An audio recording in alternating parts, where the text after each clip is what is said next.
Mbote balandia Canal Congo Télévision, balandia Radio Liberté Kinshasa, bino ozolanda biso na internet to pesi bino mbote to kutani na poko na lelo pona kobeta masolo ya mboka, spécialement masolo etali mo misolo ya mboka na biso.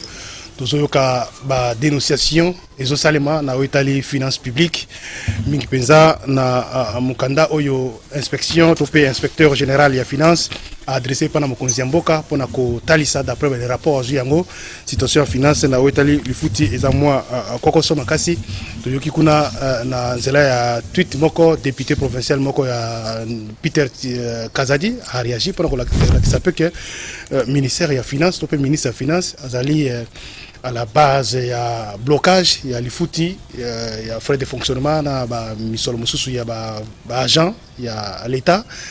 Maël Mabé, d'après, pendant que Luka, baby sa image, il y a un mboka, na ba public, topé na population congolaise, misolo, d'après, et tinami mingi pesa na primature, pour na frais de fonctionnement, et puis ça mi pour na prime, il y a na ministère, il y a finance, donc on est batumsusu, on va aller censé cause misolo, d'après député, bazo kozoate.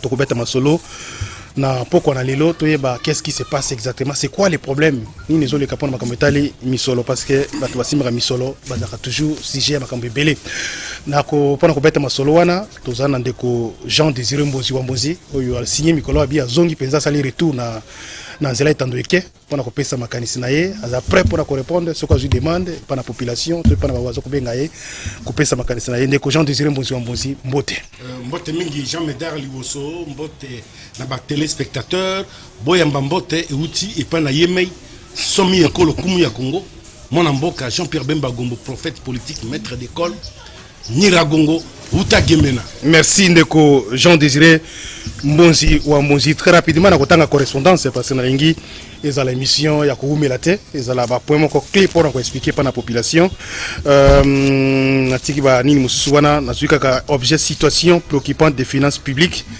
balobi à son excellence monsieur le président de la République, chef de l'État, tout ça, excellence monsieur le président de la République, j'ai l'honneur de porter à votre connaissance à la connaissance de votre autorité que, suivant divers rapports établis par les inspecteurs généraux de finances et chargés du suivi du compte général du Trésor public et à la Banque centrale, il se dégage au 5 novembre 2020 un non-paiement des rémunérations du personnel pris en charge par le budget de l'État de l'ordre dollar, tout ça, franc congolais, moyen appelle ça chiffre exact, il se dégage donc une augmentation inquiétante des dépenses hors rémunération, alors que depuis 3 mois, les recettes publiques sont constantes. Étant donné que nous tendons vers la fin de l'année, il est urgent qu'il y ait un recadrage dans l'exécution des dépenses publiques en déterminant clairement les dépenses prioritaires et un encadrement accru des administrations financières de recettes, tâche que l'inspection générale des finances s'emploie à faire actuellement. Il est important de porter à la meilleure attention de votre autorité que les mesures de suppression des exonérations illégales décrétées par le Conseil des ministres ne sont pas toujours d'application à la Direction générale des impôts, DGI, ainsi qu'à celle des recettes administratives domaniales, judiciaires et de participation de Gérard Nabokoussé. Donc, Moukandang continue à vivre. Votre Excellence conviendra-t-elle avec moi que cette alerte est opportune pour que les instructions appropriées soient rapidement données aux services compétents quant à ci? Je vous prie quoi, tout ça. Donc, est signé Alingeti Ikei Jules, vous allez inspecteur général de la finance. Dans mon candidat, je suis courrier, je suis à réponse, il y a ministre de la finance, il y a Azala qui concerné en application, il y a courrier wana, à l'objet situation préoccupante des finances, à son excellence, monsieur le président de la République, chef de l'État, candidat, vous avez belé à Waboye. Alors, les lettres de monsieur l'inspecteur général des finances et chef de service numéro Excellence monsieur le président de la République, j'ai reçu en application la lettre de l'inspecteur général des finances dont l'objet est la situation préoccupante des finances publiques. D'entrée de jeu, qu'il me soit permis de relever plusieurs déficiences et contre-vérités découlant de cette correspondance. En effet, concrètement, à ce qui a été affirmé dans cette lettre, dans l'analyse de la situation des finances publiques relève depuis fin avril 2020 à ce jour que le financement monétaire du déficit est nul, ce qui explique d'ailleurs la stabilité relative du taux d'échange établi entre 2010 et 2017 francs congolais, les dollars américains au marché parallèle depuis début juillet 2020 en raison des effets décalés. Je relève par ailleurs une confusion entretenue entre le compte général du Trésor qui constitue un stock et l'exécution du plan de trésorerie de l'État qui renvoie à un flux. En ce qui concerne la paye des agents et fonctionnaires de l'État, elle est couverte chaque mois à raison de 3/4 et le reste les mois suivants.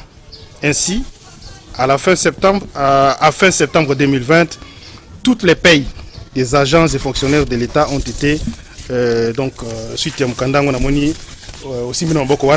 Alors, ce qui nous concerne, c'est les dossiers. En fait, inspecteur ya finance Talisi Makametali marge ya ba misolo ya mboka na biso d'après ba rapport à inspecteur généraux ya finance alobi ke misolo engaki futama pona ba agent Isako Foutamate, ça fait presque 3 mois au bazo soit primité.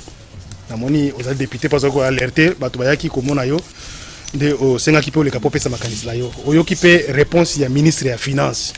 Na lingi o pesa moi makanisi na yo pour bantu ba comprendre le dossier ngo ezanini. Merci mingi Jean-Médard Liwoso. Likambo monene tozo kufela na mboka na biso wa ezali oyo tozo benga yango tokotia na ba terme technique abusivement état de droit. État de droit et sengeli ya liboso poto kanisaka état de droit ezebe na justice ba juge ba kangi bato. Te. État de droit et bandakanano na administration. Kolandisa oyo roi de Belge alobaka na biso mokolali pandas ayebisaki peuple congolais boye bo changer nyonso bolingi kasi botia potopoto na administration te pamba te soki boti potopoto na administration maemaso bokosala lobi ndele makozwa litomba te makozwa esika te tokoya komona ndakisa moko elekanaki awa na baane elekaki à peu près 10 ans 12 ans je sais plus 14 ans Belgique ezangaki gouvernement pendant une année. Belgique ezangaki gouvernement mais administration belge ezalaki opérationnelle. Ezali likambo monene awa okomona polele ete moi kozanga koyokana ezali entre inspection générale des finances na ministère de tutelle na ye. Okomona wana inspection générale des finances azako comme la présidente de la République Mokanda. Azako sala ba travaux na ye misala na ye ba enquête na ye sala. Mais rapport premier rapport ezali réservé azako réservé yango na ministre na ye ya finance te. Ce que kolanda correspondance mi bale malamu. Alors que na mibeko ya administration notamment en matière de finance et Sengaka le suivi la contre-vérification PO babengaka le débat entre oyo salaki enquête na oyo asimbi mibeko asimbi administration ya finance et Sengeli inspection générale des finances na tango azako sala ba descente sur terrain exécution na yango tokozanda kisamo ke lobamiawa ya ba exonération.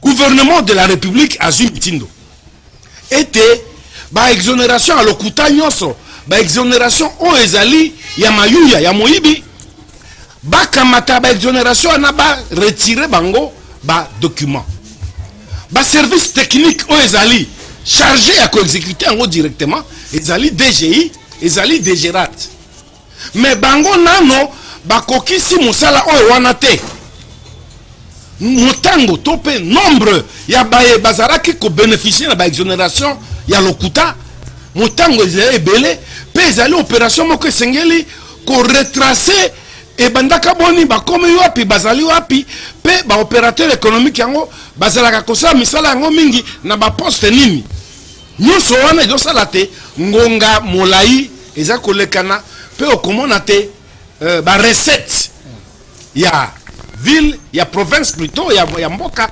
etikali bobele ndenge ezalaka kasi soki okei na ba dépense okomona ba dépense mosusu ebele ye tokoluka nzela tolakisa na bato eza na ba dépense babengaka ba dépense contraignante oyo te tomata tokita ata bato bafutami te yango ifo ebima ba dépense contraignante ezali se komata ba dépense d'urgence ezali se komata nzoka recette ba recette na trésor public etikali ndenge ezalaka na balance oyo tobengi na comptabilité ekomaka pokoso na niveau ya trésorerie nzoka wana ba victime ya liboso ezalaka ba fonctionnaire alors ba fonctionnaire bazali bato bakomaka na pokoso paiement na bango okomona wana na ba régime mingi administratif na ba régime financier bakomi ba enveloppe globale baza ko évacuer 3/4 1/4 kotikala bazo reporter yango na basanza ya sima et comme lokola moi situation moko na ba institution ebele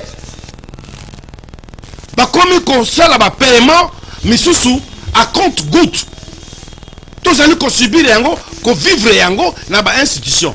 La cause principale ezali les recettes sont restées les mêmes mais ba dépense et komi ebele koleka ici tokozonga na maitolobaka l'indiscipline dans la gestion de la chose publique. Indiscipline.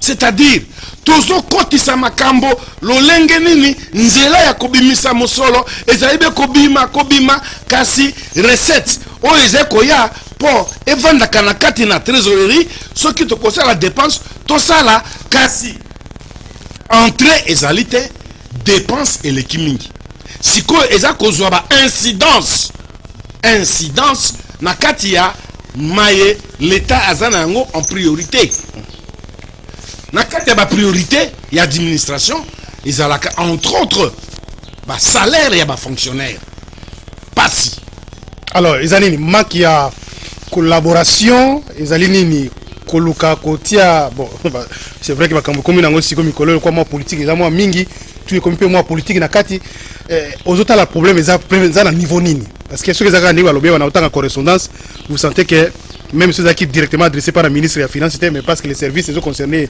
ministre de la Finance à répondre à autres ça vraiment que correspondance il y a inspecteur général de la Finance et ça lokuta toute la globalité en donc à relater à biloko eza vrai na kati ya document justement par rapport belé opé sama na IGF wana c'est vrai batunyo so beto mboko pour misalo salema mais on ça aussi une sorte un peu à moi précipitation et comme le kola basale loko pour que c'est sa opinion mais so côté na kati na profondeur moi légèreté zo la para mapena kama justement et sengel tout ça la bilan il y a chaque institution IGF lelo a eu privilège d'après la conduite du régime à l'élo a eu privilège ya kozala en exergue dans l'objectif ya ko démanteler tous les réseaux mafieux ou ezali ko bloquer ou ezali ko sala ko occasionner coulage ya ba recette pe auto bengi état de droit ezala effectif mais ekokité ko déroger ko longola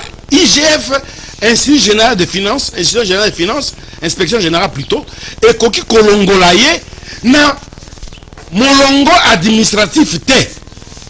IGF avant à ça la communiquer na ye, avant à ça la une correspondance extérieure, il est de bonne loi na administration, ministre de la finance a kokende koyoka yango na ba correspondance extérieure te.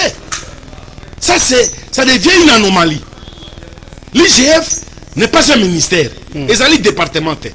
IGF, DGI, DGRAD, DGDA. Ils ont une structure d'appui dans la structure oyo d'exécution, il y a programme, il y a financier, il y a un gouvernement. Comment boni pour kamata mikanda bokomi libanda ministre Nabino Azali au courant. Il y a d'abord cet élément, il y a chevauchement des compétences. D'ailleurs, on a document dans l'article on a mis na otanga na côté internet comme par exemple on a vérifié membre moko ya fake comme on a Leni Ilondo a décelé bongo 6 anomalies dans le fonctionnement actuel ya IGF. Ouais. Hein, tangi ba anomalie wana za moi ebelé na éviter azol bazani na ba anomalie par exemple au Italie anomalie dans la chronologie de faits. Oyo IGF a rapporté ou bien mettre en na porter ba autorité ya mboka pona ko affirmer makamo etali ba détournement au consort a décelé anomalie etali au regard du défaut de compétences de l'IGF. Hein, ça fait partie de l'anomalie oyo aza ko relever yango en profondeur article za molay mona tanga za te na mona ka ba titre anomalie sur la portée d'une simple information. Hein, nyoso wana ça fait partie de l'anomalie oyo espère wana il a fait à déceler anomalie par rapport aux missions de l'IGF. On a comme l'impression qu'il y a au-delà. Au-delà. Au-delà. C'est ça, il y a un lobby. Et ça la capace. Tango administration. Et ça lui respecter. Hiérarchisation des fonctions, hiérarchisation des responsabilités, hiérarchisation de prise de décision. Et ça là comment et sengeli lelo tout vendisa yango makasi na mboka na biso. Tala IGF na rôle na ye et comme instrument ya chantage pété. Sinon ba ko déroger la mission na bango. Et comme instrument ya tracasserie et comme instrument politique. On ne veut pas de la tête de quelqu'un, alors baba nako sala ba chantage, baba nako relever ba élément ko tia sur la place publique et le cambo ezalaki que ezala na ba norme. Finance. La fois passée on a yoka ki mo parenthèse makambo ya ministre ya finance c'était une longondo. Ezalaki non tout mais il y a quelques 2-3 jours na yoki non IGF azoku sa ministre ya finance ya santé parce que azongsi ba trop perçu na banque. Quelque chose comme ça. Mais alors au départ c'était que on a détourné. Quelques semaines après, quelques mois après, oh non, on encourage les ministres de la finance, qu'on sort. Mais ça va un peu dans ce sens-là. Mais c'est ça justement. Chantage, mais oui, la première information qui est donnée, a relevé l'information. Tango information y a bandela. Et ça ko discréditer Moutou. Et ça ko discréditer fonction Misusu. Là ça ne va pas. Vous commencez à pécher. Au côté n'a pas sentiment autre que l'administration. Et là, ça ne va pas. Encore si vous avez une veille à Makamboso qui a gouvernement, il y a union nationale, ce qui a union sacrée, tous les coups sont permis. Hein. Mais justement, il y a un gros politique. Il y a un gros roi Baudouin qui a na indépendance à lobby. Bokeba. Faites tout ce que vous voulez dans votre folie. Mais faites attention. Administration Yamboka et Sengeli et Vanda intact. Oyo okomeli mokanda au réservé copie na oyo azana influence de contrôle sur lui peut-être. Mais que au Sengela qui yo opesa d'abord le premier rapport pour confrontation na ministère na yo ya finance. Maintenant le ministre est surpris à Vandi, c'est le chef de l'État qui lui écrit ou qui l'interpelle. Mais ce n'est pas correct. Et ça qu'on se met doute peu comment na wana ezalaka ko réjaillir na niveau ya ba syndicaliste na niveau ya ba fonctionnaire et ça ne fait pas bien parce que quoi et ça makambo mibale za nakati plan de trésorerie na encaisse et ça les maka le plan de trésorerie na ministère était na ka compte na elokoni les ai na caisse ba dépense contraignante, dépenses d'urgence, et combien belé demande, il y a besoin, il y a fonctionnaire, il y a fonctionnement, et combien belé. Mais, plan de trésorerie, et que ça, la moussala, en dehors, il y a situation à quelle cité. Bino bokoti simbongo na quelle cité.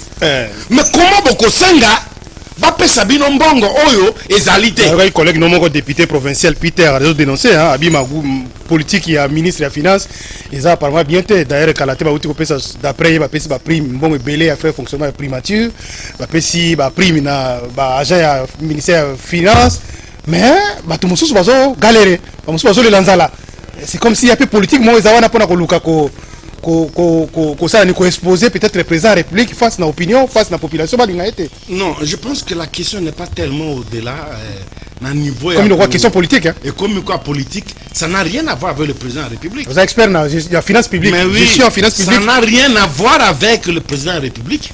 C'est une question simplement de la discipline. Parce qu'il y a temps combien.